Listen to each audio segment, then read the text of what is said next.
That's great. And then Lee, but I don't see the placards. Who's she still? It's Alex, this is Donna. We do have a quorum for action tonight. Should have, if everybody, if Alex shows up, 5 out of 7, is that? Yeah, you need, yeah, we got 5. yeah. Yeah, we're enough. We're expecting Alex. Is Alex associate member or full member? He's a full member now. So I don't need to make anyone a full member tonight. Is that right? Depends on whether JAMA shows up. And is she still associate? Is her name? Great question. Yeah, this would be a good way to do it. Craig, Yeah, take it. Craig, sorry to interrupt. Before we get underway, are we expecting Lee or is she just excused tonight?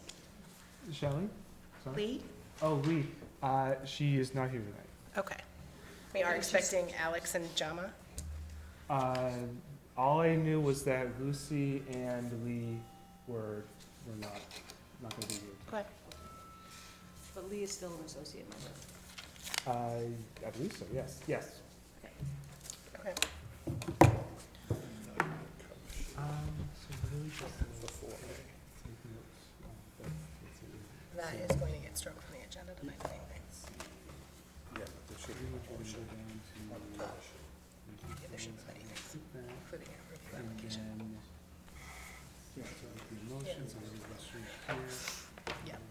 Between here and here, just take I a would few. suspect that it would have to be notified too, because it was a substantial change. Yeah. Well, assuming there are, once we see the application, right?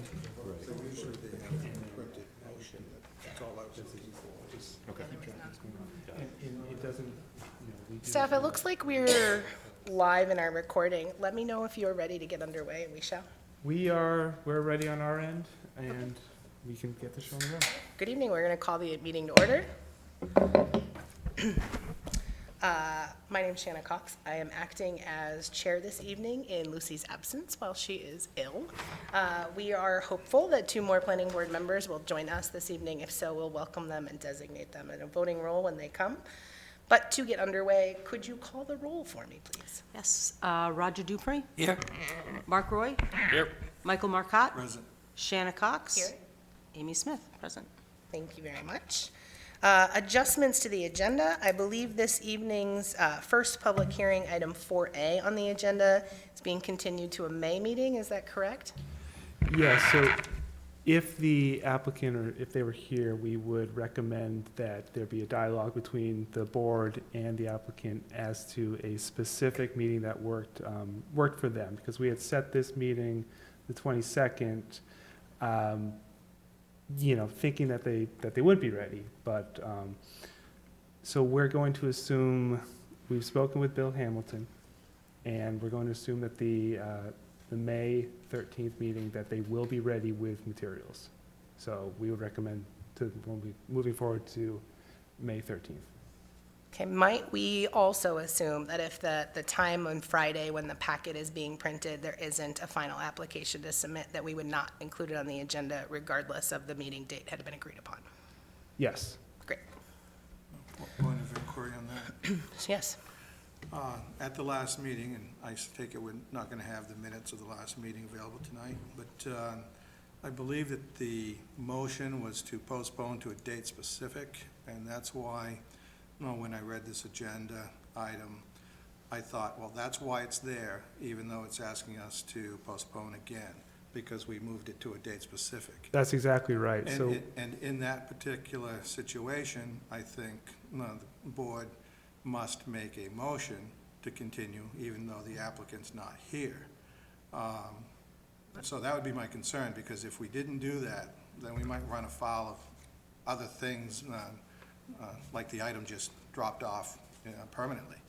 I think it's better to play it safe here and continue it to continue it to a date specific. The reason that we're doing it is because we're not sending out abutter mailings at this point. They're not sort of putting out public notices. We've have the original agenda item, which we've continued and continued again. And so I think you're right on the money that we should be continuing it to a date specific. Point of clarity, yes, please do. You brought up something, and the part that I just brought up, I'm in total agreement with what you just said, but the additional item you brought up is that we're continuing the same thing again. I don't believe we are. There's been lots of revisions. Like the emails that went around this afternoon about a new and revised development review application. I think we should get plenty of time to review before May 13th or whatever date specific the next meeting is. And I think that the abutters should also be notified, because it is significantly different than the one that we saw back in January at this point. There's been a lot of confusion. We need to clear up that confusion. If I might offer, we are assuming that a new application or a revised application would show significant differences, but without the submittance of a new application, we can't actually know that, which we're desiring to have an application provided in the packet for the meeting of which we will act on that. And whether it is revised or I want to be very clear, whether it is revised or the applicant continues with the original application, we would like to see that in our packet. I'll make a note of that, and we will have that, updated information. Thank you. Board Member Marcotte, would you like to make a motion? Well, I was looking in here hoping that the motion was available to us to read from, but may come across a little awkward, but just simply make the motion to continue with agenda item 4A to the May 13th meeting. Is there a second? Second. Amy, thank you though, Mr. Dupree. Any discussion? Okay, call the roll. Roger Dupree, Yes. Mark Roy, Yes. Marcotte, Yes. Shannon Cox, Yes. Amy Smith, yes. Great. Is that everything you need for your records? I think we're good. Thanks. Any other adjustments to the agenda? No, we're good to move forward. Great. Any correspondence that you'd like to note? Nothing new. Okay. Then we'll move into our first and only public hearing tonight, which is item 4B on your agenda. Continental Mill LLC has submitted a development review application for the redevelopment of the Continental Mill at 2 Cedar Street, including the creation of 377 new dwelling units, 20,000 square feet of commercial office space, 20,000 square feet of light industrial space, and 5,000 square feet of restaurant space, all within existing structures. Craig, is this yours to present? Very briefly, but I can speak on it. So again, this is a preliminary information session. We are still waiting on that review process regarding the traffic movement permit, and planning and public works, police, fire. We have been able to provide some preliminary comments as well, but in that meantime, the applicant is looking to sort of get your any sort of thoughts or comments that you might have that that might pop out. That's sort of what we're here to do. Nothing, no motion except to continue to a future meeting. Will we need a motion for that even? Yes. Again, since this is to be safe, I would recommend that we have a motion. And we've spoken with DOT again through this ongoing process. We recommend that we continue to the June 10th meeting. Thank you. We appreciate the opportunity with larger projects to have a workshop with applicants prior to, and so we'd ask that those of you who are here to present on this agenda item come up, make yourselves comfortable, and please state your name for the record. Hi, good evening. Thanks for having us tonight. My name is Matt Asia. I'm Vice President of Development and Asset Management for Chimberg Properties. I'm joined tonight by Michael Tadema-Wieland from Teradyne Engineers, Consultants, our civil engineer for the project. I'm going to start off with just a little bit about our firm and show some really nice pictures of the mill before and after. And then Mike's here to get into the weeds on details as questions come up.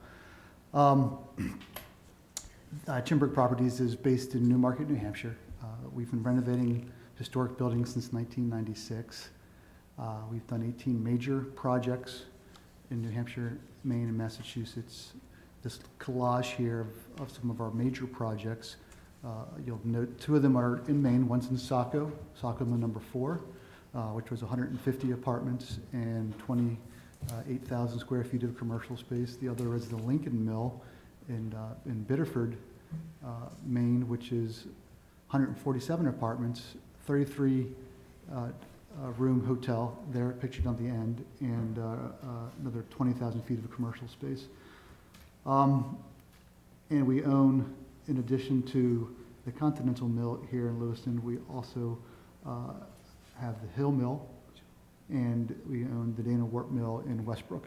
So we've been in Maine doing these major mill projects since the Saco project in 2014, which is when that project started. What's great about the mill projects is, as you can see from quite a few of these pictures, they're on the water, they're near downtowns, they're in walkable districts. They really are and were and will be the heart of a downtown, and we're looking forward to bringing new life to the Continental Mill here in Lewiston. So a lot of words on this slide that I won't read to you, but I love this picture. It highlights, is just a gorgeous picture of all of Lewiston. It really highlights the Mill District in the foreground, the Androscoggin there as well, and it just speaks to the size of the Mill District.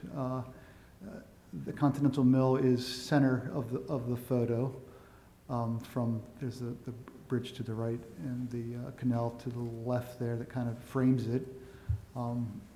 And it's a large complex. I think it's 9 acres, is that right, Mike? Yep.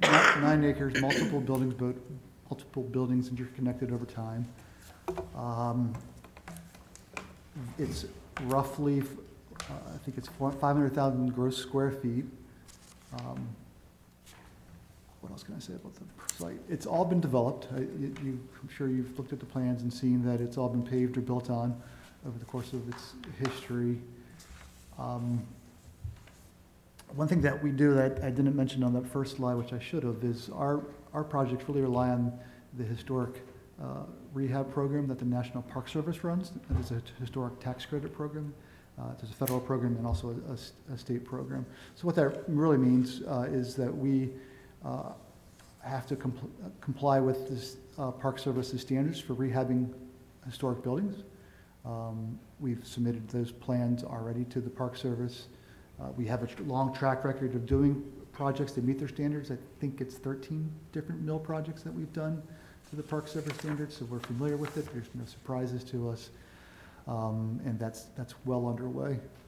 The other thing I want to point out in this picture before I turn the slide is the river is prominent, as it runs through Lewiston, between Lewiston and Auburn, and from our early first conversations with the city back in 2019, when Chimberg acquired the property, we've been talking about providing public access through an easement along the river. So that's just one feature I want to point out. Now, I've got a few slides here just of rendered images. In the upper corner, you'll see the current view, and then in the bigger image, you'll see what the renovated building will look like. The color differences have nothing to do with anything other than time of day for the picture and colors of the rendering. It's all the same historic brick will be restored, new windows will be installed, roof will be repaired, and the facades will look generally like they look today. This building in the foreground here, so this is on Cedar Street looking northward. To the left will be a residential building. Page left, you can't see in this image, is a standalone building that is around 2,500 square feet, single story, that we think would be an excellent restaurant or commercial business location. Page right here, where you get to the taller section of the mill, that's 6 stories over a basement. The ones that are facing Oxford Street and Cedar Street, that 1-story piece, likely will be commercial. And there's 2 floors of commercial in this corner, what is this? This is the southeast corner of the property. This is moving further down Cedar Street, looking northwest.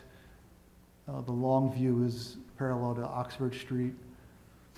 The long view is mostly residential. Just the corner that's closest to Cedar Street would have 2 floors of commercial. Turning the page here, now we're on Oxford Street, looking west towards the river, and that's the facade there. And you can see in the current view, it's, again, it's being preserved. One thing that's really important to point out is if you drive by the building today, none of these windows are in place. They're all bricked in. So the Herculean undertaking here is to remove that masonry and to install these historic windows. And then further now to the corner, Oxford Street looking southwest. I don't anticipate you'll need a glass waiver from us. That's a significant amount that's a hot topic for us usually. Sorry. I think you're going to meet your ratios Great. quite nicely with this project. The lot of mansard glass. roof is beautiful. It's a beautiful building, and we're going to be proud to be able to restore it. There's just one more view here, again, with the canal and the river showing the prominence in the Mill District. And then one feature that we're really excited about is this courtyard. It's a blessing and a curse that the building wraps around itself.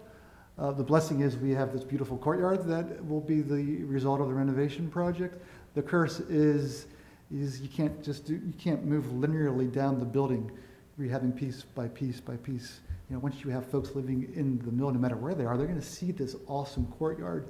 And so we're hoping to do it justice here with what we think will be a nice kind of a campus green feel to it, with places for folks to sit under shade trees and some outdoor patio areas you can't quite see in this image, but it's going to be a great spot. And that's all that I have prepared, so I'm going to turn it to Mike to run through it. I can drive.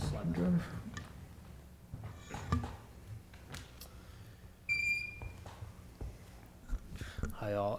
So my name's Mike Tadema Wheeland. I'm a civil engineer with Teradyne Consultants.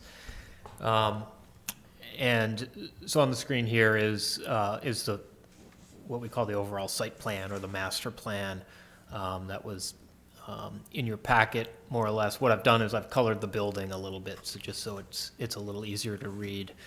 And I'll just sort of take you around and touch on a few details, some of which Matt showed renderings of, and just kind of give you a sense of where they are on the site and how it works. The site all flows and works. So as Matt mentioned, I just want to point out that this entire site has been developed. It's either building or pavement or gravel. There's some scraggly vegetation and invasives that have come up over the years, particularly along the canal. The city has actually cleared a lot of that over the past 6 months or so. But the entirety of this site has been disturbed and developed. So we're going to have our hands on every square foot of it in order to improve it and largely stabilize those areas that are along the river and the canal, and really work to define better the parking and the pedestrian movements and the vehicle movements.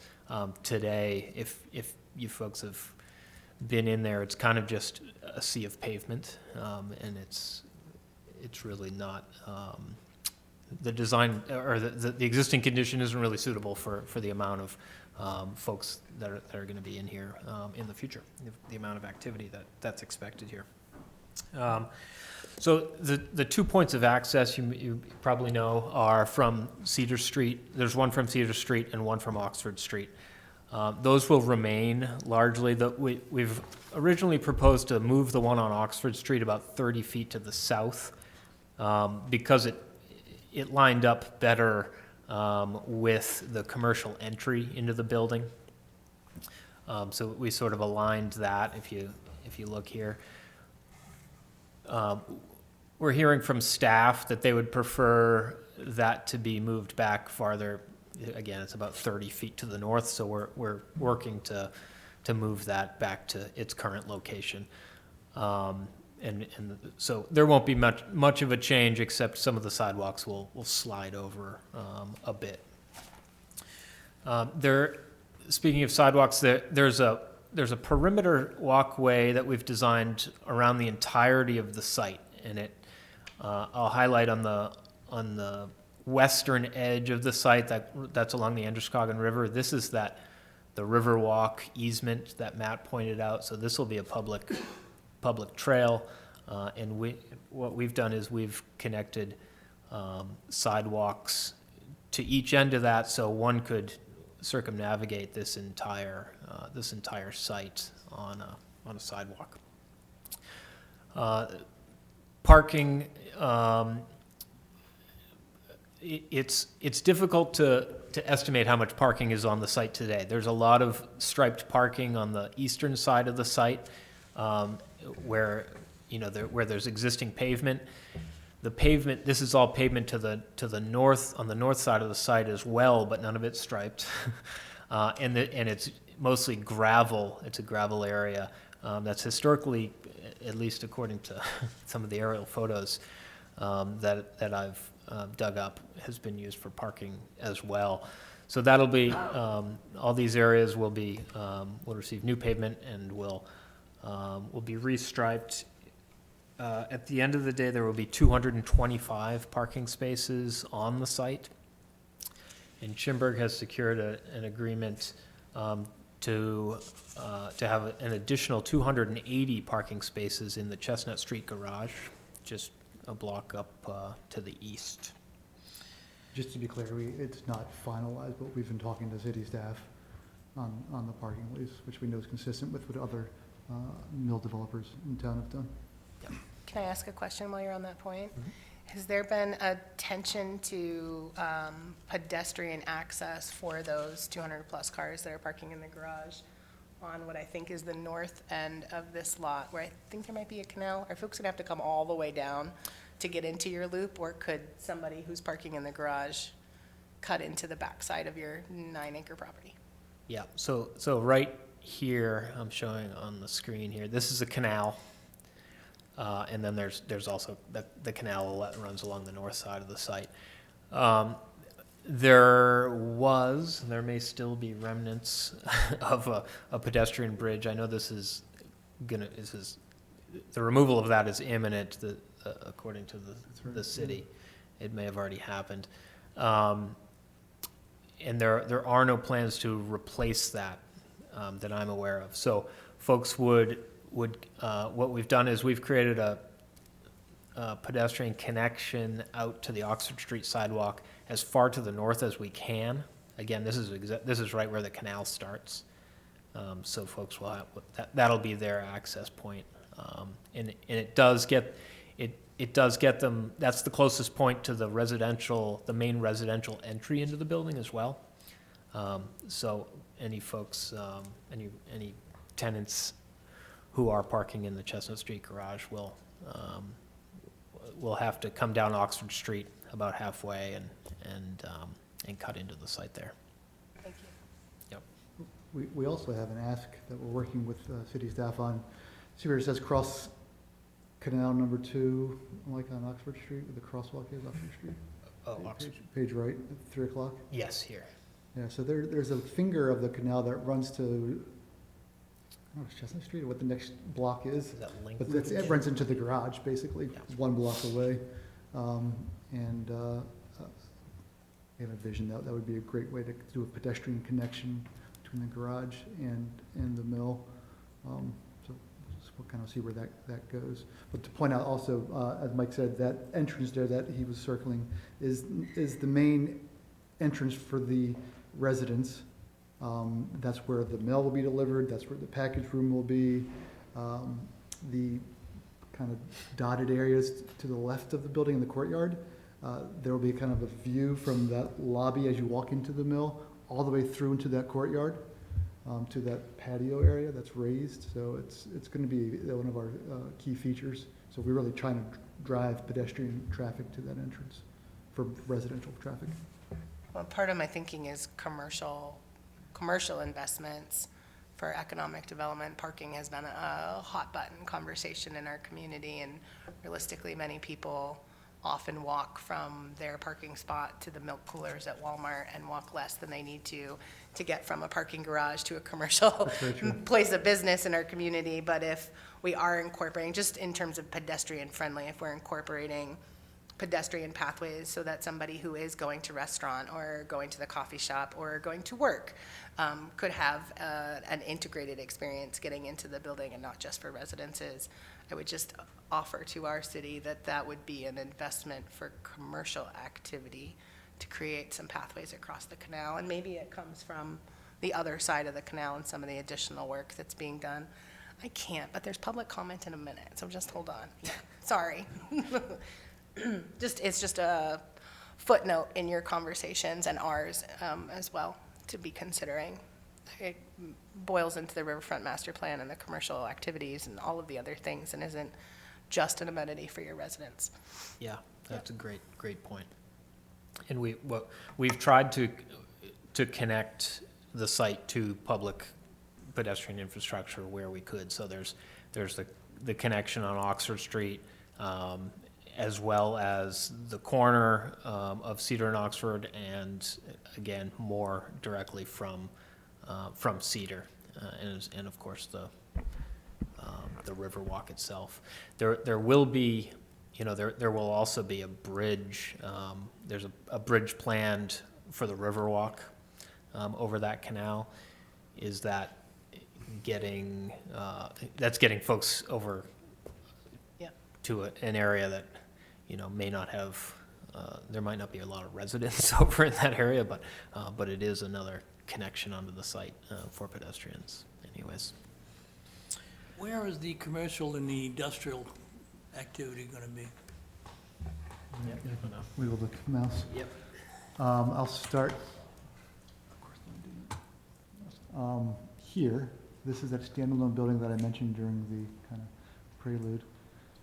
That's one location for commercial.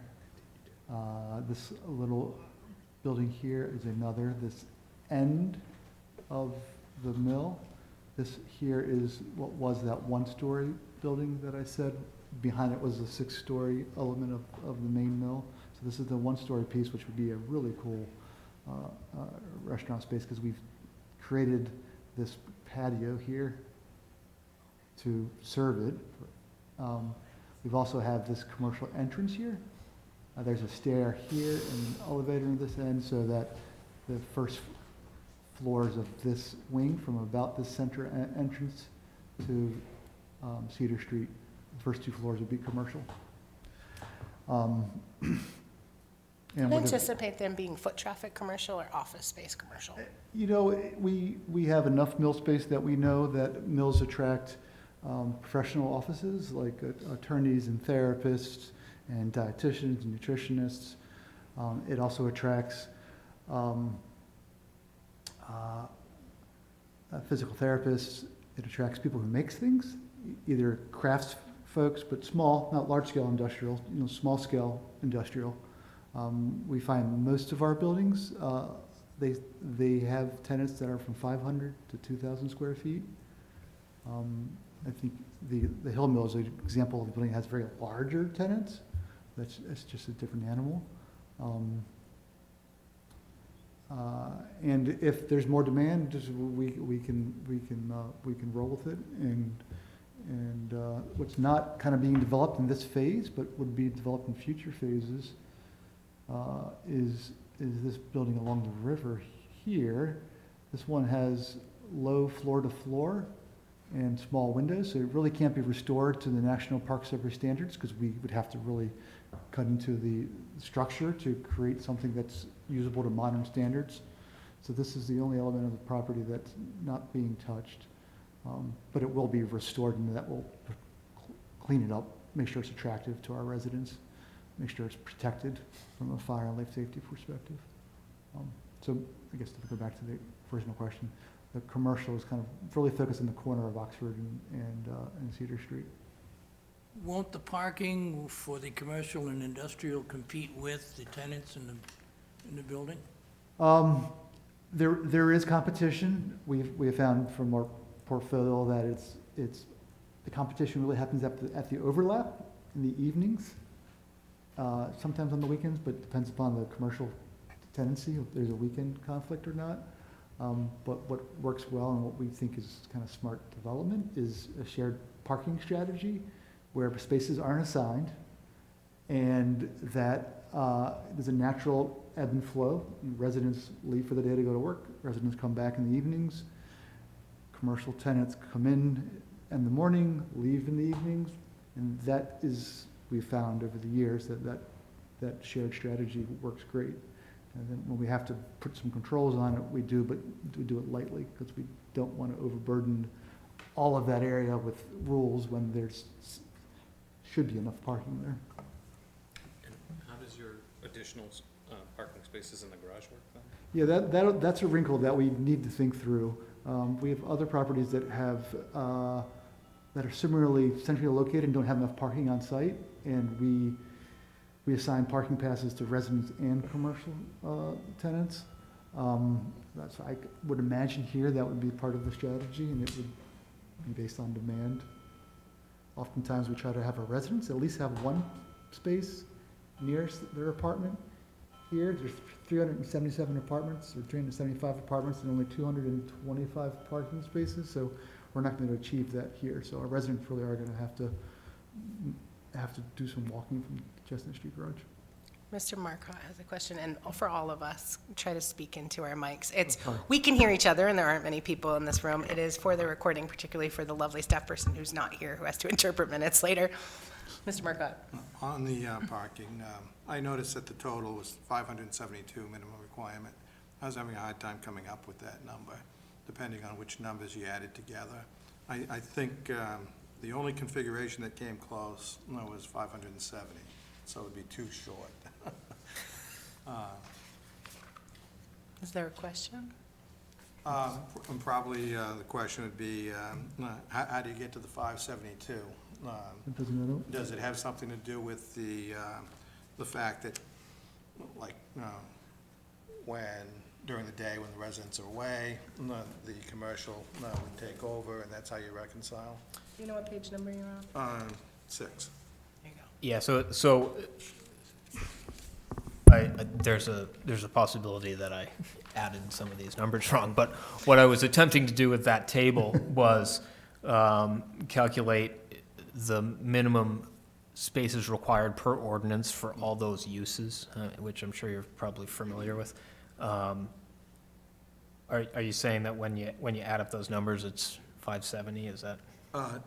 Well, I'm not sure what those four numbers add up to. I assume it's 572. Okay, yeah. What I was doing was I was taking like the 290 on site, Yep. the 225 somewhere in here. Yep. And I think there were 65 parking spaces that were existing, and when you put it all together, it came to 570. Now, that obviously would mean that everything's in use all at the same time. Yeah, so, again, an ordinance requirement isn't necessarily what's happening on the ground.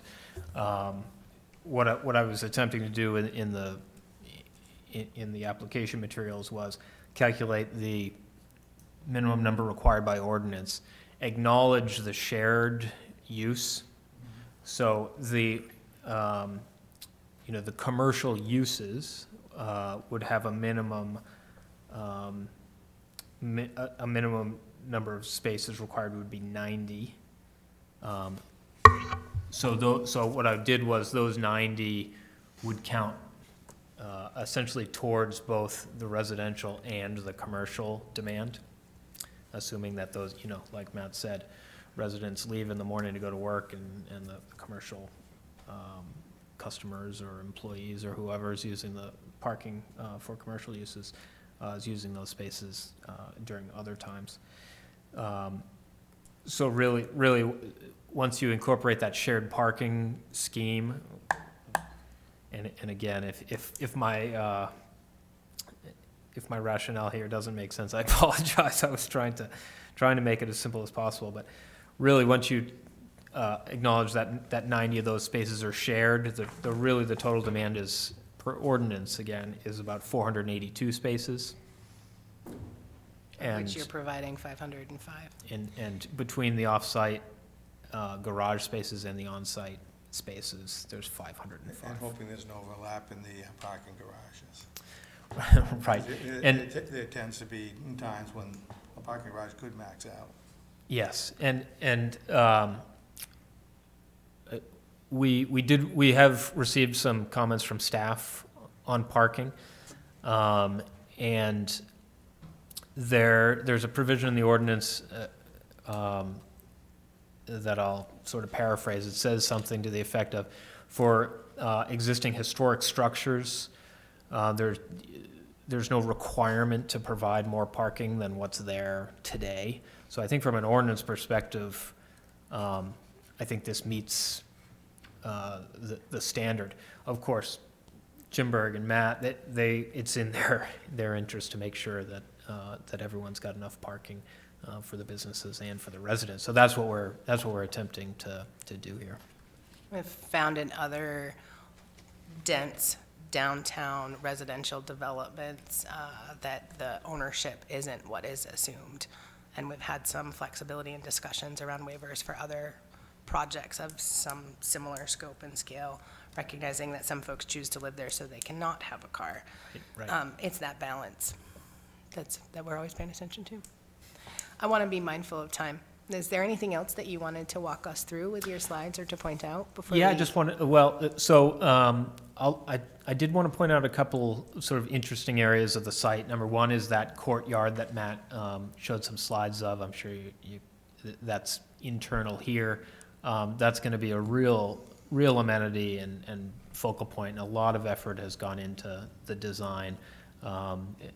Chimberg works with a very talented landscape architect on several of these mill sites, and they've submitted with our package where some of the plans, and that's going to be just a really neat focal point of the site. Some of the other areas, another sort of design challenge that we're trying to maybe turn lemons into lemonade or something is this. There's a, for lack of a better word, a hole here. There are pen stalks. The old power generation took place in this corner of the mill, and so there are pen stalks that take water from this canal to the north through the building and then out these three. There are these three giant stone arches. You can see them in aerial photos. The aerial photo Matt showed earlier, you could see them. And there's a public sewer that cuts through this site in an easement. It's a 48-inch diameter concrete pipe, so a large sewer interceptor that comes through. And when they installed that, unfortunately, they dismantled those stone pen stalks in that area, and the sewer pipe comes right through there. So the pen stalks sort of end here, but then they begin again on the other side of the hole, and that sewer pipe is sort of suspended in the air above flowing water underneath it. Today, it's kind of there's a fence around it, but it's a safety hazard today, really. I hear lemons. What's the lemonade? Right. So we've worked hard again. The landscape architects have taken the lead and come up with a really neat design. It'll remain fenced. Of course, the fence will be replaced with a decorative steel fence, and some vegetated retaining walls will be installed around that hole. The invasives will be removed. New plantings will go in. and some lighting will be installed within there as well. And it'll be just kind of a really neat visual feature that folks walking along the river walk will be able to experience. So, question? Mr. Marcotte? I find that interesting. I didn't realize there was a sewer line back there. So you're telling me that the sewer line is not purposed right now? It doesn't flow? It is, yes, it is, yep. It's just fully exposed. It's exposed. It's- It's exposed. So it is providing sewage through the pipe?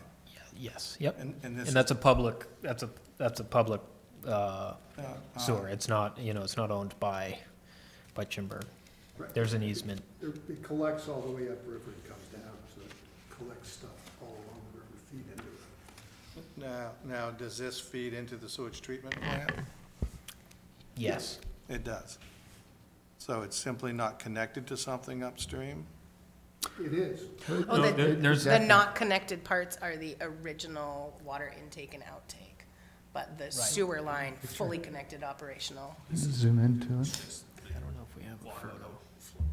Like you said, this, you can't really see it. Oh, there was an outflow from the major pipe? You see those three arches there? Yeah. That's no longer connected to what we used to run through the mill. Oh, to do okay. Power generation. So what has been sort of dismantled is penstocks for water, running from the canal So through you- the building into the mill. But the sewer pipe is an intact sewer pipe that runs through that hole, and it's elevated And it through can the hole. discharge? It can discharge at that point? It does not discharge, it flows Just keep- across the Just- site. It's just an exposed, sexy feature of urban okay. infrastructure. Urban art. Well, when I heard exposed, I'm thinking it's exposed in such a way where it can release fluid. No, by exposed, You usually just these, mean you can see the usually pipe. these pipes are buried. Which is blessedly concrete and not glass or acrylic. Glass would be interesting. Thankful for your concrete, yeah, yeah. Okay, I understand. yeah. I just had Oh, yeah, another yeah, question we can with zoom in regards to that area of the building. Is that a little pond? No, that little swale-looking? I can't really see it.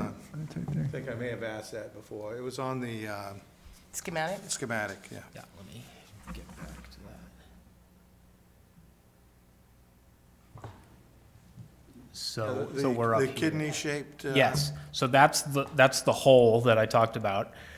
So if you were standing next to it, you would look down probably 10 to 15 feet, Okay. where there's water flowing. The canal water. So that's a canal water. hole, okay. I was thinking it was a little mini pond. No, It could feel that way if It you did- looked past the sewer connect and towards the water underneath. Well, if you put a bottom to it, like a tub, and you can put some Mr. Roy. goldfish in there. that's true, I guess. So am I understanding that you're just gonna leave the hole there?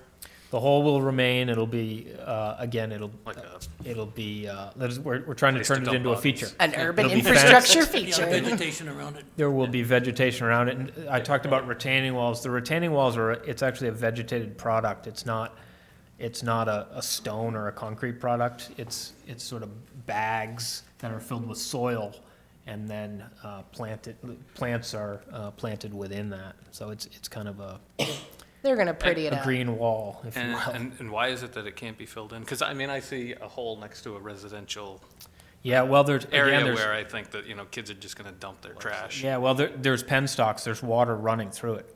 And there's no way to cover the penstocks and then fill in, and the sewer pipe and then fill, the top part of the hole. Well, the sewer runs right through where the penstocks would be, which is why they were dismantled in the first place. It's the top of the arch, and they cut the top of the arch off, Ah. put the pipe at the right elevation so it'd Yep. flow by gravity across the penstocks. It'll be cool, trust us. No, that's fine. Yeah. I really anticipate great lighting. It's gonna make it look fabulous. That as well, good point. I know that there's someone waiting for public comment, and I want to make sure that our board has an opportunity to ask questions as well. So was there anything else that you wanted to point out before we take additional questions from the board? I didn't know. Thanks for listening. Sure. Yeah. Yes, sir, Mr. Dupree. Is there a targeted age group for the people renting these apartments?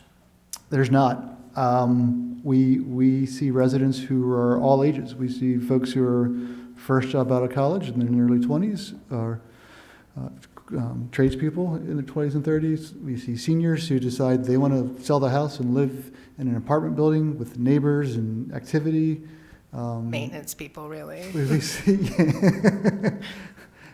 So there's no target. It's just a great part of the community. And they're market rate apartments? Market rate apartments, that's correct.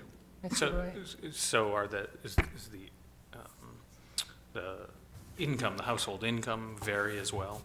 It does, that's right. The rents vary because we have studios, 1 bedrooms and 2 bedrooms. Yeah. So smaller to larger, smaller studios are less to rent than a 2 bedroom. We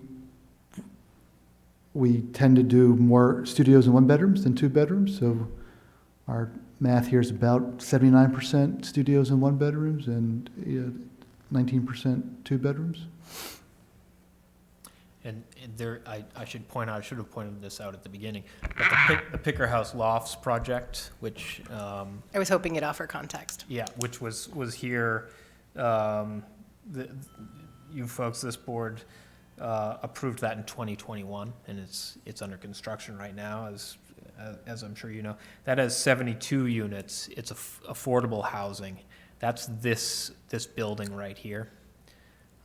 That's a different owner, a different applicant. So Chimberg's not. Correct. They're working with those folks, the Zanton company, but that's, again, approved and under construction right now. That brings up a good point. Now, the windows in the Picker House are going to be similar to the windows in your construction? Correct, the same, that's right. 'Cause they are also satisfying the Park Service historic rehab requirements. Thanks. Other questions from the board? Ms. Smith? I have a handful of questions, but I don't know, is it going to go to the public and then come back to us? Or should I- Always. Okay, I'll hold. Do you have any? Not this time? I'll wait. Okay. Anyone else? Okay. We're going to open it up to public comment, and I'm going to direct this to the only person in the audience that you might not see in the recording. But you would go up to the podium, you'd state your name and your address, and you have 3 minutes.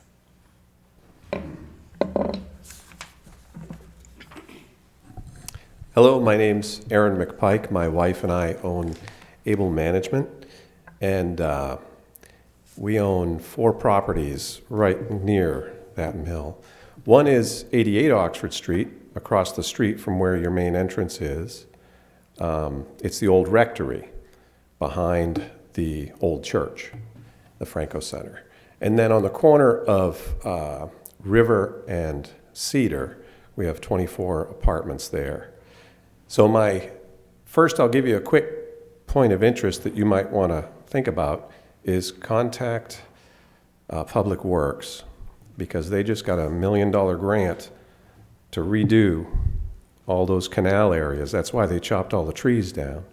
They chopped them. We own the property adjacent to the canal there, and they're going to connect with a walkway, and they have a plan for a viewing area at the end of your parking lot looking down the canal, with some more sidewalks involved and a lot of trees. So you might be able to actually cooperate with them to connect with the parking garage much easier. This viewing Right. corridor here, it was one of our few suggestions to Yep. support that rate, yeah. But I know there's grant money involved, and they promised me the trees they just cut down on my property that they would replant with some smaller, nicer trees. The other concern, so I love to see this project. The tough part is, we know firsthand there's a huge parking problem right there. There's a huge amount of tenants that don't have anywhere to park. And they are using that Oxford Street parking, there's limited parking there, and the parking just developed on River Street next to the park. Other than that, there's really no parking until you go up on Lincoln Street. So I know the nature of people. If they could, they would park in their apartment or right outside their door. Okay, that's just the nature from what I've seen from residents.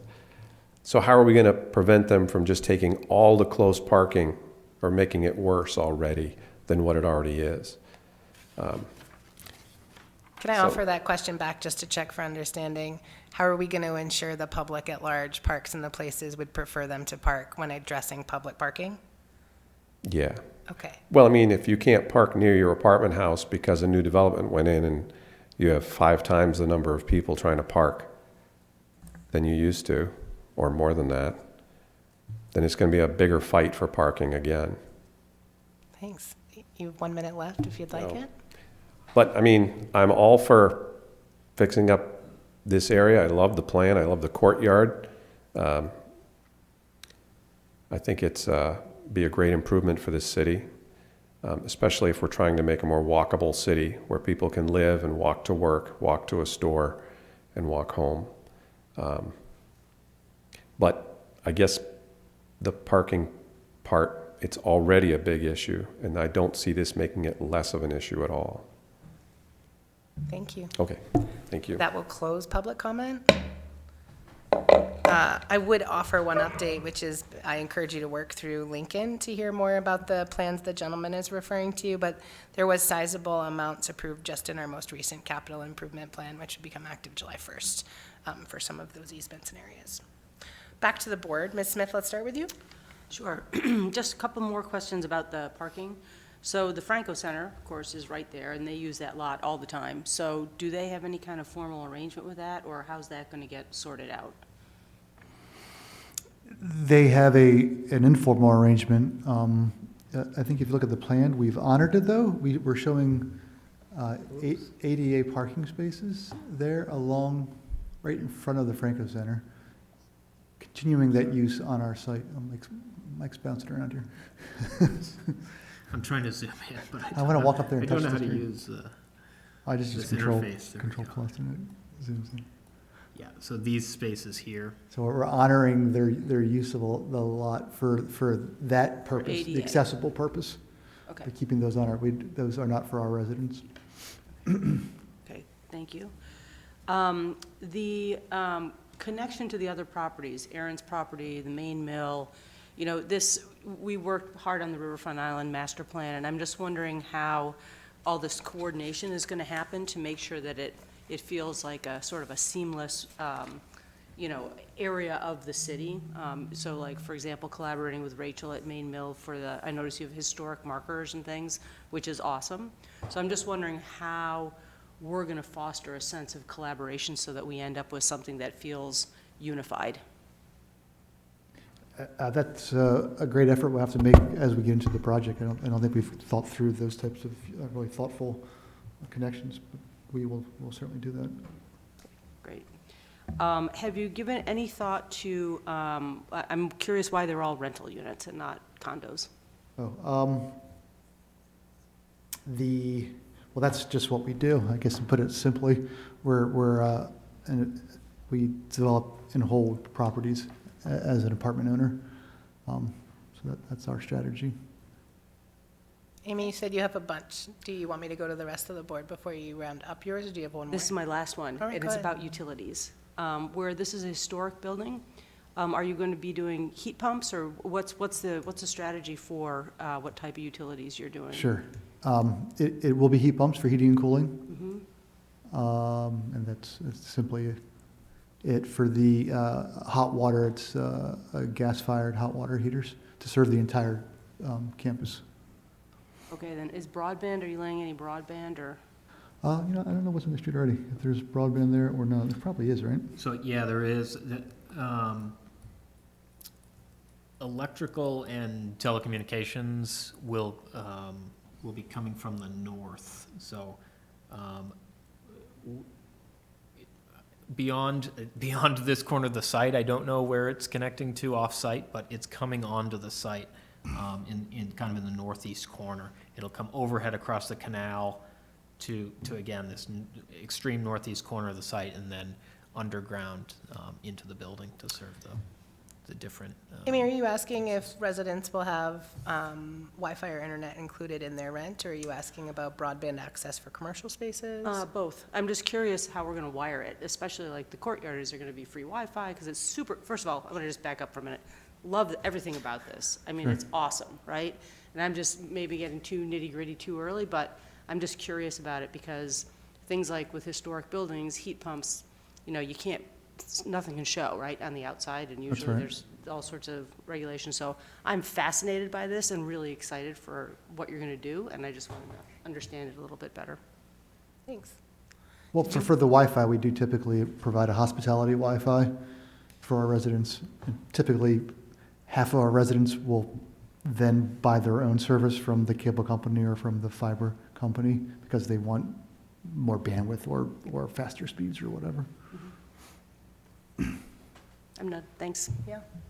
Gentlemen, any questions?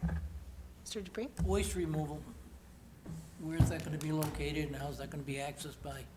Sure. Saw that nicely tucked in the corner, almost on It's the hidden. You inside. didn't see it. It was a pretty little spot for it. Actually, right in front. So, two areas. One, this area here is, it's an internal trash room for the residential, piece of the project. So, I'm guessing there will be some sort of trash chute or something like that in the building. That's right. We'll have trash chutes to that room. There'll be compactors inside that room Yeah. that will compact the trash.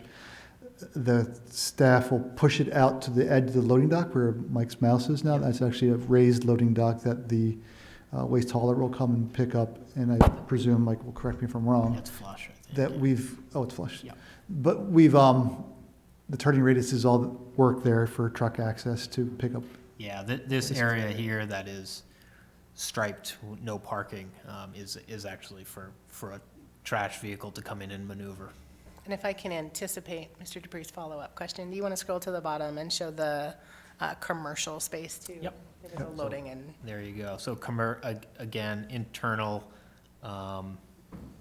trash room for commercial, and this is a raised loading dock, so a vehicle can come in. Depending on what kind of vehicle it is, it'll either back in or if it's a front loading, it can come in. But plenty of maneuvering area. We've designed this area for a vehicle to be able to maneuver around there to pick up trash as well. thank you. Any other questions from the board? Okay, then I would be seeking a motion for a continuance to the June 10th planning board meeting. Would one of you like to make that motion? I know I usually do, guys, but I can't today.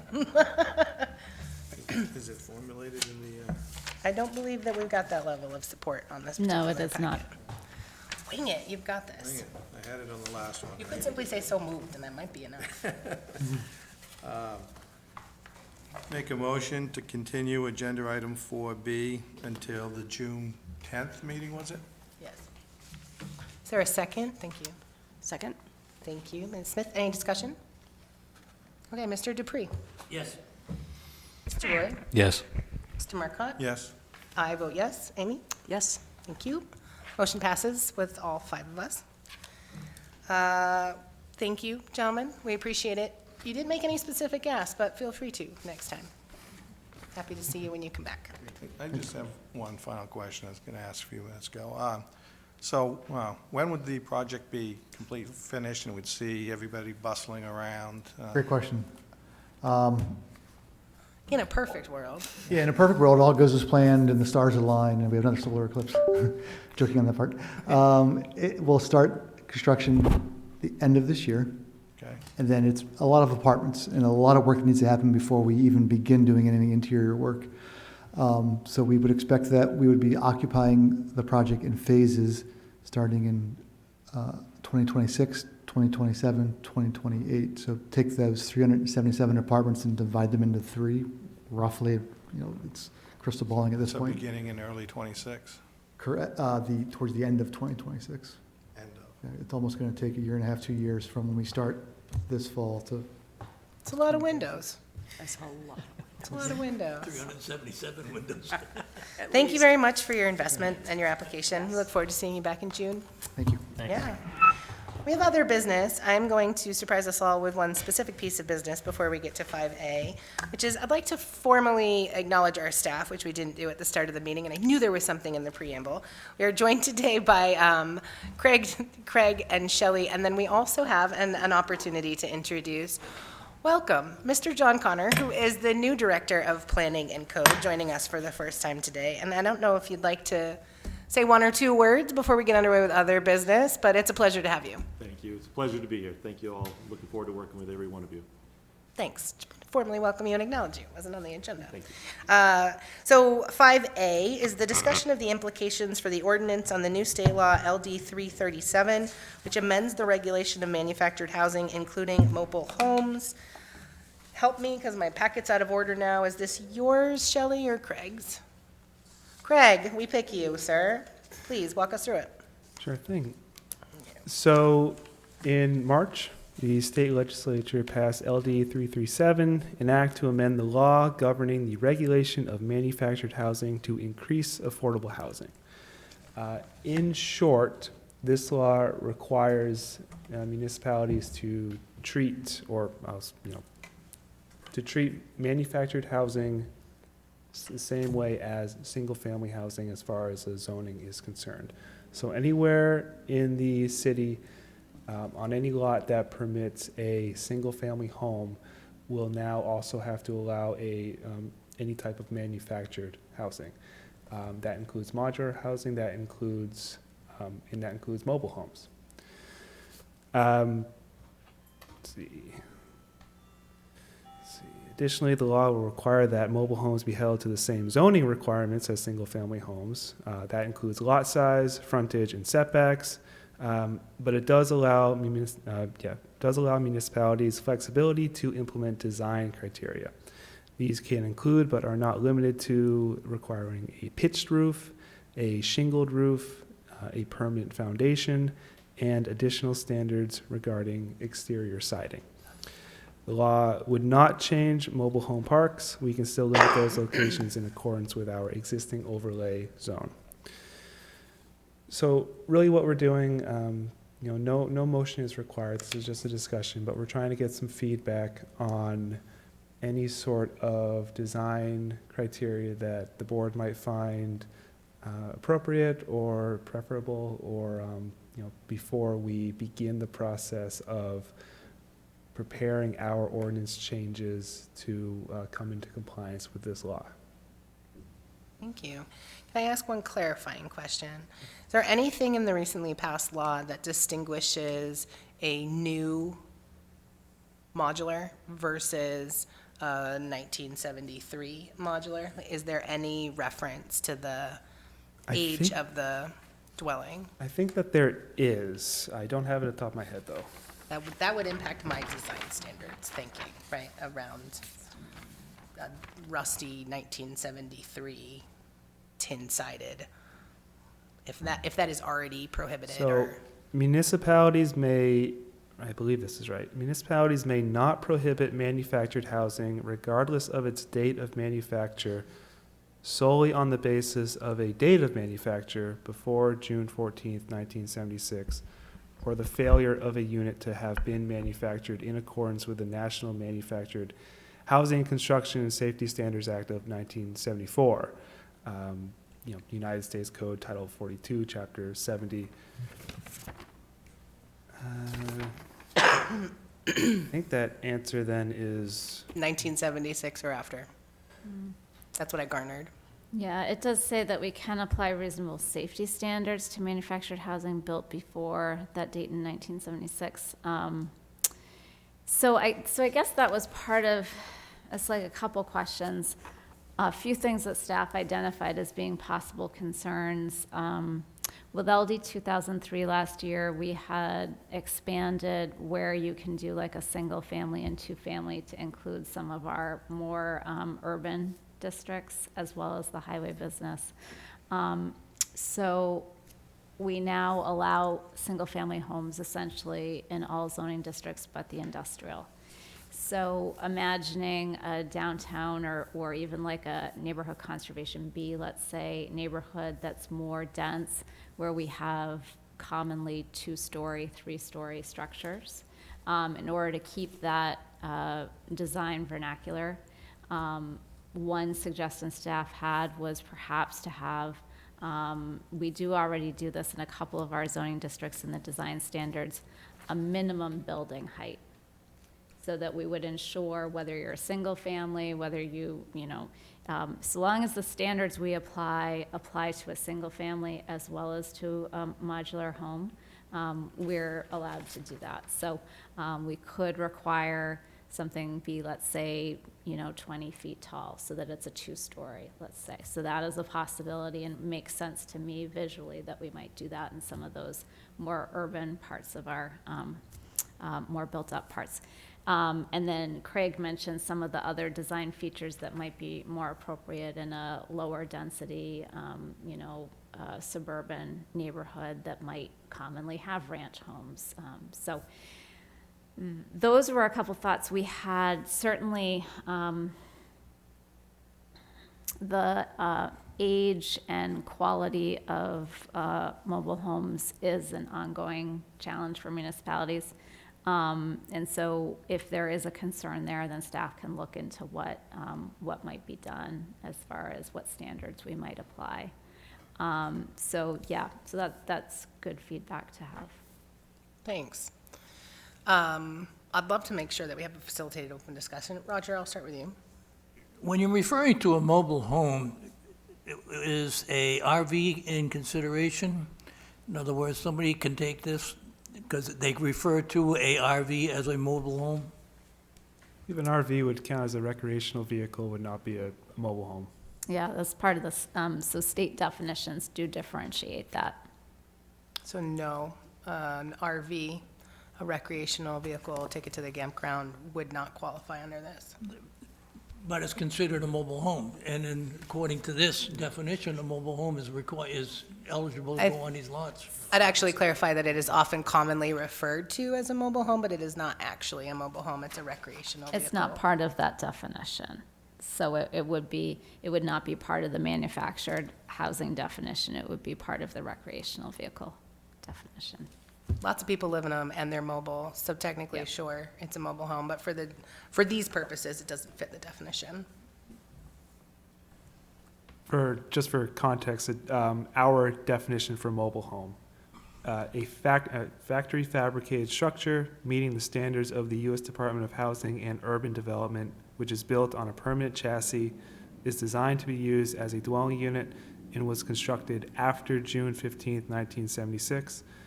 Mobile homes built before June 15th, 1976 are considered to be older mobile homes and are prohibited unless they meet safety and design standards put forth by the State Manufactured Housing Board and those contained in the revised Code of Ordinances of the City of Lewiston.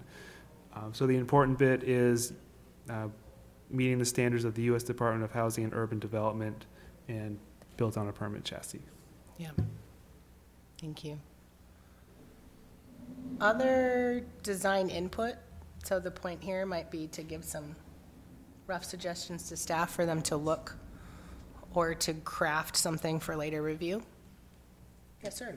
It's not design input, but it's a concern with respect, because when I read this and it was every zone except industrial, all I could imagine was, let's say in Centreville, you got two pretty good sized tall buildings on both sides of a parcel big enough to put a mobile home, and I wanted to put in a 1980 mobile home right in between them. I wouldn't want to see that, and I didn't know how design standards might be done so that it would prohibit that. I'm also thinking, and I can't remember the name of the street, but it's almost like the last one on the right going out Lisbon Street before the Turnpike exit. No, it's not Lucille, it's one of the ones afterwards.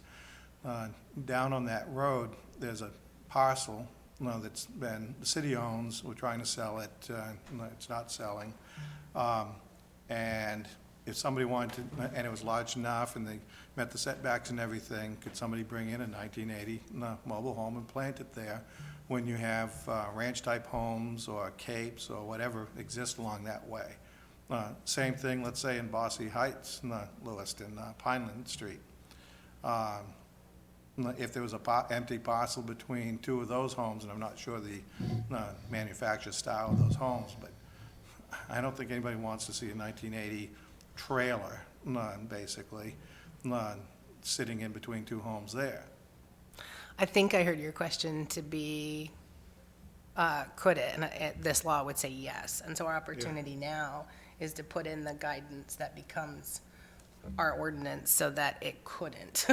And so the one thing that I heard that really resonates and I think addresses your concern is in all districts, the height of a single family meeting a minimum that makes sense for that district. And one of the ways we dealt with that in the design district overlay was, and perhaps there's just some language that could get at this in the more dense areas, which was your first example, is that the minimum height of the mobile home or modular unit that's being put in place, because there are modular 2 stories that are, right? But that it is meeting the average of the 2 on either side, which is how we dealt with some similar height concerns in our denser neighborhoods. But I would say in all of the, wherever a single family is, to be looking at the height requirement in the table of use and ensure that the height requirement makes sense based on the concerns you've had here. Is that a helpful starting point for you, Shelley? Yeah, absolutely. I think that's what staff was thinking. Centerville right now does have a minimum height of 20 feet. So that, it would be more like the downtown residential district or the NCB, like a few of those districts that staff was concerned. Also does. What does? Well, I think there's the Riverfront, downtown residential, and Centerville. Already have the 20 And, foot minimum So height. it's Okay. for downtown. And is that specific for any single or multi? You couldn't put a single 15-foot in, It's right? commercial, residential, it Yeah. doesn't matter. Although we may want to make a shift to that, one thing that staff has noted to ourselves anyway is that the way our definition of building height is written, it was written thinking about maximum building height. It wasn't thinking about a minimum building height. So when we have applied it, we're actually applying it, for example, a new build like Trinity Jubilee Center, which was in Centerville, I believe. We were applying to the top of the roof, so the peak is the 20 feet. So it isn't kind of requiring a 2-story building necessarily because of how our definition of building. So we could end up with a mobile home with a spire that, so you might want to look at some ways to finesse that. Yeah, and whether it's a mobile home or whether it's a single-family home, a ranch home wouldn't be appropriate in that area Yeah. based on the surrounding. So is 2-story, like that 20-foot, if we were to maybe, let's say, change the definition so that, it wasn't to the highest point, Yeah, would that work for folks? Yeah. Yeah. I don't hear any concerns. I'd like to see that whatever changes that you're making, and you guys have done this well previously, but you are looking holistically at the implications. And so if we're going to revise the chart and go through that process, that we do it thoughtfully. There's one area that stems for me that I'd like to contribute to this conversation and hear others' thoughts on, but I think one of the things that makes me concerned is the way a just kind of plopped, right, mobile home, not modular, which usually requires it being on a foundation in and of itself, but a mobile home is brought in, chassis and all, and is visible. And it creates a feeling of a very kind of temporary neighbor or element in a neighborhood where you're looking to have a sense of like belonging. And so for me, I'd love to see, or at least to hear the board's opinion on a design standard that requires the undercarriage of the mobile home to be hidden by a permanent structure with some amount of landscaping. I think that would go a long way in making a mobile home look like it's intentionally part of the neighborhood and intending to stay instead of temporary. I think that's one from the top and the bottom. Thoughts on that? No racing wheels showing. Yeah, see, right? Like the wheels showing feels, Skirting around it. yeah. Well, and so I'm actually saying maybe something not just additional metal, like, and I don't know what the design standard could be, but could it be a permanent, whether it's bricking it in, whether it's, because what I am concerned to see is if you go, and there might be some places where maybe that's fine, but I can imagine the room being full of people on some public comment period, where folks in a neighborhood off of Grove Street is saying, hey, they just put in a trailer next door and it's got metal or even lattice work around the bottom, and it still very clearly kind of shows that the house could roll off the lot at any point and feels really temporary. And so I'm hesitant to have a material that rusts, for example, and maybe that's the way to get around it, is like the actual material is wood or masonry and, you know, permanently fixed. Those are my thoughts, and I'm just curious how that sounds with other people. So I would agree with that and go so far as to say I like the idea of requiring, if not a full foundation, a frost wall or a slab, but something that's, you know, that it's permanently affixed to. Because personally, I don't know how you keep like pipes from freeze. I don't know how it works They tape them. technically. Yeah, and They heat tape tapes. them. Yeah. Yeah. Any other design suggestions or concerns that you guys want to share with staff? Okay. Is there minimum length of these mobile homes? That's a really great question. And at what point is a mobile, and I like this, I think there's a technical answer, but when is a mobile home not a tiny home? And is it just based on square footage, or is it also based on length? So we've had a lot of tiny home conversations in here. I wasn't sure if that's where you were going with the mobile home conversation too. It's a good question. So the mobile home is 400 square foot maximum under state statute and definition. Tiny homes. I'm so sorry, tiny home, that's what I meant. It also is a vehicle. It actually is, I think, part of the, I can't remember the exact definition, but it's like drivable, I think, or navigatable, I forget exactly what it says. So it's really classified differently. Do we have minimum width or lengths of structures applied to single families anywhere? To the question that was here? We do. Could we just suggest that those are consistently applied? Anything we're saying a single family dwelling unit needs to have should also be consistent for mobiles? Staff will look at that.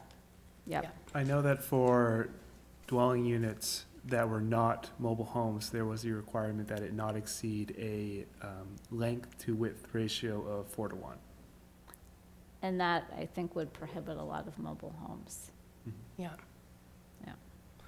Anything else you folks want to note for staff before they go and research and propose fun things for us to review? You know, I'm still in awe, because the thing is you're looking at some of these RVs right now, they're considered mobile homes, you know, are basically the same thing as a trailer. And oftentimes more And expensive. the thing is that some of them are 35 feet long and, you know, 17, 18 feet wide. Those have an engine and are drivable. No, these are not. These are towable. And the thing is... Roger, can I ask a question? Well, the thing is that if you're looking at a mobile home and the person is living in that thing, it's the same thing as a trailer. The only thing is, I would say you perceive it to be the same thing, though we've got clear definitions that tell us we are able to distinguish and enforce based on that. Does that put you at ease? well, yeah, the thing is, you've got to define what a mobile home is. And when you say that, define what a recreational vehicle is. Exactly. So will In you other ensure words, language recreational clearly- vehicle, you know, is say 16 feet long or 20 feet long is a recreational vehicle. Anything beyond that can be considered a mobile home. I'd be curious if the current standards do it on size or other features. I look forward to hearing that when the staff comes back with it. Yeah, we'll come back with some of the state definitions that differentiate between the different types of living environments, if you will. Yeah. And we do separately, there is a definition for a recreational vehicle in our ordinance, and there's a definition for a mobile home in our ordinance, separate definitions. So I think when we see whatever you're proposing, it'd be helpful for you to include all of those definitions at that time, even if the recreational vehicles is outside of where changes are being made. That's good. Great. If there's nothing else, we'll move to the next agenda item, which is a discussion on the relicensing of the Monty Hydro Dam and any recommendations on mitigation requests the board would like to make. Who's helping us through this one? All right, that would be me. Thank you. All right. So a few weeks back, staff emailed out to the board a memo that we prepared for the city council meeting. I believe it was April 2nd that City Council looked at this. The purpose of our memo was really to provide an update on the relicensing of the Monty Hydro Dam, which is the Great Falls hydroelectric dam. That happens every roughly 40 years, and they are currently going through a relicensing process with the federal agency that oversees relicensing. We provided a memo that brought you up to date with what's happened since 2001 when that process began. And so most recently, in the last month, they submitted their draft application for relicensing. Prior to that, there were studies that stakeholders requested, and they started working on studies, and they got some results from that, and there was some other input that was received. So at this point in time,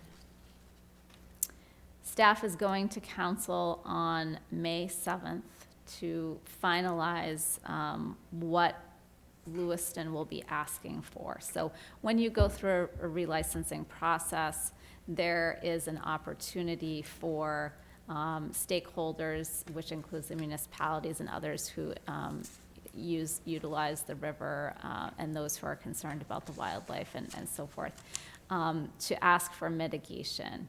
And the mitigation is usually related to the key areas that are considered by this relicensing. One is aesthetics, so primarily the visuals of the water flowing over the falls, the amount of water flowing over, the biological impacts, so primarily to the fish, dissolved oxygen in the water, and how that relates to the fish habitat and other living entities using it. And then recreation is one of the primary other items that is being considered. So those are the main areas that are under consideration. The city has been working with Auburn and with other stakeholders on joint mitigation requests or asks. We've been told that having a joint request where everyone's asking for the same thing as opposed to asking for differing things is going to be more effective.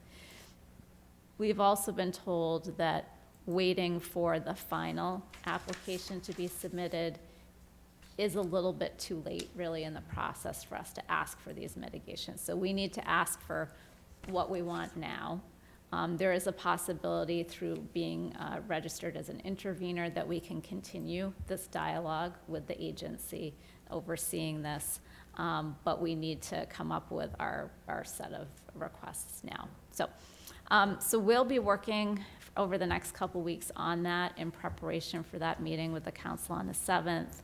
Auburn is doing a similar process, and we need to have those comments submitted later in May. There is no requirement that you provide a recommendation to council. This is not one of the purviews listed in the ordinance that they're required to get a recommendation from you on, but staff wanted to bring this forward, give you some time to think about it, and then also ask you tonight if there was any formal recommendations you want to make to council. We have, informally, staff has talked about some improvements to existing recreational facilities, possibly additional trails or additional, locations for boats to enter the water. So those are some things we've talked about. We've also talked about asking for more water over the falls at certain times, right? So there was a meeting that staff, both in Auburn and Lewiston, had a month or two back after the two councils were seated, where there was discussion about, requesting maybe a series of weekends where we would have more water over the falls for certain events or certain, not created yet, but future joint endeavors between the two cities for, festivals or other activities or specific sporting events. So we don't have to be so specific that we would say, we want the first weekend in June in this, but we could ask for it to be negotiated in that there would be a certain number of weekends a year that could be revisited, over time. Since this is for 40 years, we're asking for this. I know, it boggles the mind a little bit. So those are the types of things that we're gonna be looking at, I think, discussing as a stakeholder group and then talking to council about and looking to get their input on. I had included in your packet a couple of maps from the FERC relicensing. I don't know. There's a map showing, existing recreation sites within the project area. There's a map showing boat launch facilities that exist, and then recreation sites that currently provide views of the Great Falls. So if there is anything specific that you want to provide as a group or even as individuals, we would be happy to take that back to council. Thanks. It sounded like you were both looking for some discussion today, but that there might be another bite at that apple. Is there? You won't have a meeting between now and May 7th. That isn't to say that individuals couldn't provide feedback. Thank you. Yeah. Sir. Has council outlined any particular asks? They have not so far. We've met with them to bring them up to speed on this. And they have asked for there to be some survey done of the public. But we haven't had a meeting to really discuss the details of it. My intent would be that we would be providing materials to them prior to that meeting on the 7th. And then on the 7th, I think they would be finalizing what they would ask staff to consider with the stakeholder group. So I think at that point, too, they would make a decision as to whether there's a reason that they would want comments to come only from Lewiston versus being part of a joint letter. So I don't think that's been discussed yet either. Thank you. And the image that appears on page 3 of one of these, the March 26th memo,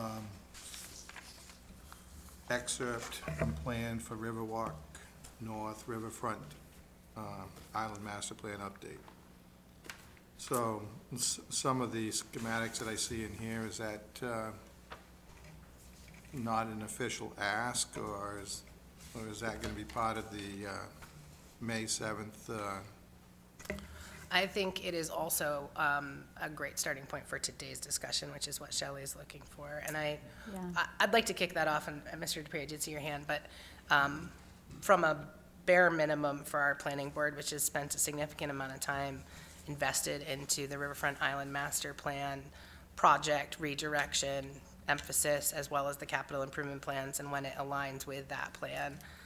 I'd like to start the discussion with kind of the low-hanging, what seems obvious fruit, which is we'd like to see efforts as identified by staff to ensure that our ability to make the Riverfront Island Master Plan, specifically Island Point, a reality. That includes this pedestrian bridge, some access points along there for the Island Point development. That I'm not going to pretend to be an engineer, but at the very least, it seems like this board could consider a recommendation for advocating for the ability to ensure the Riverfront Island Master Plan can come to fruition, and that the necessary easements, water rights, construction rights are in place to allow that. It's a starting point. Anybody want to amend anything I said, or can we give that to them as a starting point? So Yeah, thanks. Appreciate No, it. it's a good point, and I think, the falls are a focal point between the Twin Cities, and I think advocating for additional water flow over the falls, probably lighting the falls as well, is gonna be another focal point, and that's gonna correlate with the Island Master Plan. Yeah. I So think- that's two. Anyone else want to throw in on the water? Yeah. Right, just a couple other things. The first is like water depth, like having some way that we could have guaranteed water depth for specific events would be great.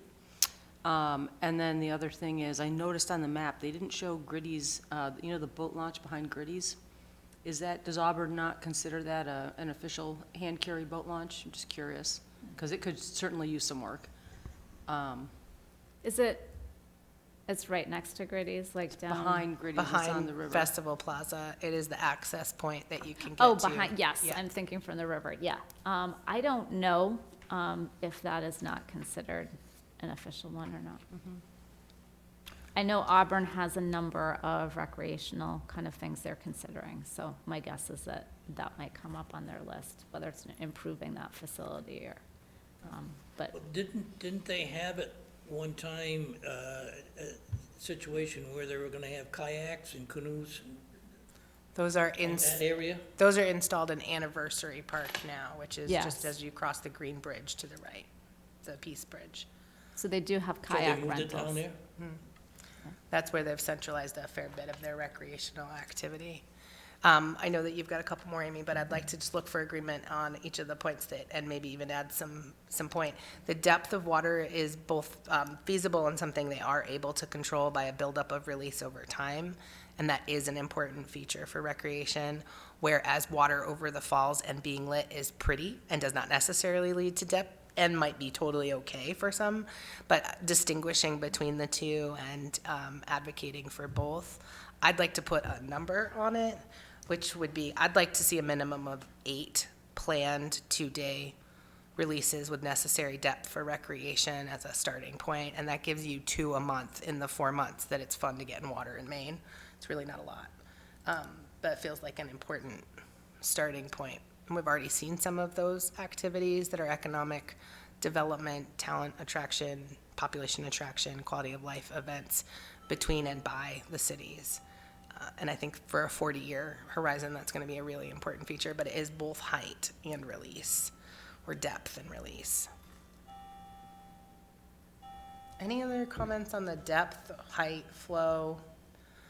I heard Roger also advocating for some upgrades that enhance the visual nature of the falls as well, and I concur. Yep. Yeah. And with those, are you also thinking that that's like a timed situation where it's like for certain events that we want to see that? The water over the falls? Yeah. I think you would assume that it comes with those 8 at a minimum, and perhaps there's other aesthetic releases, which is different than a functional release. I don't know what language they're going to choose to use, but Yep. I think when I had written this memo to council, did I suggest a study about lighting the falls? you did. Okay. Yeah, so that was, I think when I was in a meeting with some Auburn staff, we had talked about, and I've talked with other staff, kind of what might be the difficulties of lighting the falls, like where are the lights gonna be located, like how are they gonna shine so we're not, creating light pollution and so forth. There would also be the possibility maybe to light the pedestrian bridge instead, like in an artful way, which might be more of a feature, but it seemed to me that asking for a study to be done so that we kind of know if we were gonna light the falls, like what's feasible, what are the options, like what would the cost be? I love a good study. I'd be concerned if we're asking for a study that the requirement to enact portions of the study would happen in the following 40 years. In like 40 years. And so I think it would be really important to name a study and an investment into the findings based on something within 5 years, right? Like to put some framework around it so that we don't get some really lovely studies in 2026 and then, it's 2066 before there's a light bulb. That would be my hesitation. Or a couple light bulbs. Yes, Amy. Just one last point, similar to the, keeping things contiguous. It's really hard for me to wrap my head around when various things are happening with the Riverfront Island master plan, and I view this as an opportunity to ask for the company to help out, to make some of our areas better. So I don't know, from a timing standpoint, should we be asking for something right now because it didn't make it into a budget that's going to happen next year? You know what I'm saying? Like, I'm just, don't understand that dance. Specifically, the area that leads down to the boat dock for launching shells, right? There's a flat area, it got graded, but it could use a lot more work in order to make that a truly effective recreational area for hand carrying and boats. Okay, so you're talking in Simmered Payne Park? Yep. Okay. Yeah, I think that that's, would totally be appropriate. What we've been told is asking for a specific item versus money towards something. Like, so asking them to improve the boat launch at Rancourt Park or whatever, or the parking at Rancourt Park, or the, whatever the elements are that are missing from the implementation at that boat launch, it would be the best way to kind of do that. So I can talk to, guessing, would Public Works know what it is that's missing that you're talking about, or is that something that you can articulate better? I would need to talk to the new folks at Public Works about that. Okay. So a commitment to follow up individually on some of those details? Yeah, if you wouldn't mind reaching out to them, Amy, just to make sure they're aware of what you think is missing for the boat launch, that would be helpful. Yep, no problem. Thank you for that. Any other input that the board would like to give, both a recommendation to staff and ultimately council? Great. Shelley, do you have everything you need from us to feel supported going into that? I think so, but let me read back just generally what I've captured to make sure we've got that. So the easements or rights to put in that pedestrian bridge from Island Point over to Chapel Street Alley area. And then, generally speaking, whatever necessary other easements, water rights, construction rights would need to be in place to implement the Riverfront Island Master Plan. So I'll look at that with Public Works and see what else we identify. Providing a minimum of X number of 2-day weekends, so suggestion is 8, but they could consider other numbers for a minimum depth for recreation and related release for recreation purposes. Looking at aesthetic releases, maybe in addition to those depth releases. And then lighting of the falls, so considering maybe providing a study about that with also implementing some lighting of some kind, right? So do a study and implement some lighting. And I guess we kind of will work out what those details are later, but require that there be some sort of implementation, or if for some reason it can't be lit, maybe the pedestrian bridge would be lit instead. But lighting on one of those two features, and maybe a study that looks at lighting both of those features and what's feasible. I think the only other one that you maybe didn't say aloud but are assuming and are going to wait for some follow-up from Amy is improvements to make functional recreational hand-carrying access points. Was that more general, or was that to just the Simmered Payne Park one? I mean, we definitely named Simard Payne. Okay. All right. I don't know that there aren't others. Are there desire for more than what exists, or just improvements to existing facilities? Any chance we can put that back on you as people who don't regularly check out all of the recreational access points? I would trust staff to know that what we're naming from planning for 40 years for our city is the ability to have access that allows for safe recreational use, which will be an increased use that supports economic development. That we trust you to look at a map and identify those? Yeah, one of the things that had come up for staff was over on Avon Street near the, I don't remember what the name of that. The Pineland Farms lot? Yeah, the Pineland Farms lot. We don't currently have an easement to the water there, so we were hesitant as staff to kind of ask for, it wouldn't be an easement from Brookfield, it would be an easement from private owners. So we weren't sure about, actually asking for that at this time. But we can look into whether there's others that would make sense. Right. Shelley, has there been any dialogue in regards to Veterans Park? As far as what they're gonna do along the river? So, To safeguard against future floods specifically, Roger? Well, the thing is, you look at it now, it looks a little shabby with all the rocks and everything being the way it is, and that, yeah. a Jeep tipped over. I know they were waiting for the ground to, solidify so they can get a crane in there. Right. But, it is Public Works intent. They've been working with FEMA on the funding there are limitations for what the funding can be used for, so I believe at this time the intent is to put it back more or less the way it was, and to have it operational by July 4th is the goal from Public Works. So they will be working in the next couple of months hard to meet that deadline. Are they gonna do anything as far as a barrier around the perimeter, you know, to keep the water basically in check? I believe more riprap is what is planned. I'm not aware. My understanding is that there's some limitations with their ability to actually change the design dramatically from what's there, because FEMA pays to put back what was there. So you'd see that in a capital improvement plan as a specific project to safeguard? I don't think it was in there, was it? No, you'd have to see it in a future one, yeah, because the funding sources don't allow for them to do anything to prevent what we experienced. It would be a separate project from what they're working with. Yeah, great discussion. You've got marching orders, and Amy's gonna follow up. Can we formalize the list that Shelley just read off as a motion, a recommendation to council? Yeah, absolutely. Would you like to make that motion? So moved. Thank you. Is there a second? Second. Thanks. So, motion and a second to recommend the list as read by Shelley Norton and captured in our meeting minutes. Any discussion?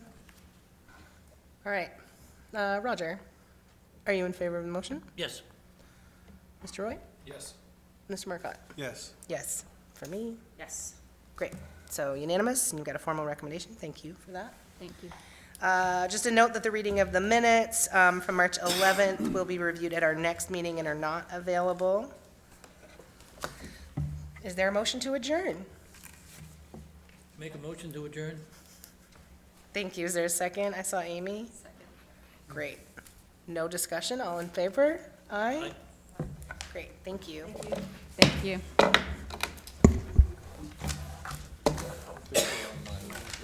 That makes sense. Let me get off it for you. I'm surprised I wasn't on my own. Oh, yeah. Everything all right? Very great. I think we're gonna save it here and then. They really are. I try to tell them that. When I tell them that, they're like, of course you think that. No, but really, I do that. I was trying to see, okay, what notes do I have that I would just like to say that does the she main have that I office don't? got I'm him like trying to go back and forth. Yeah, I did the what? Fortune cookies. He asked me, he said, just, can you run this? I'm like,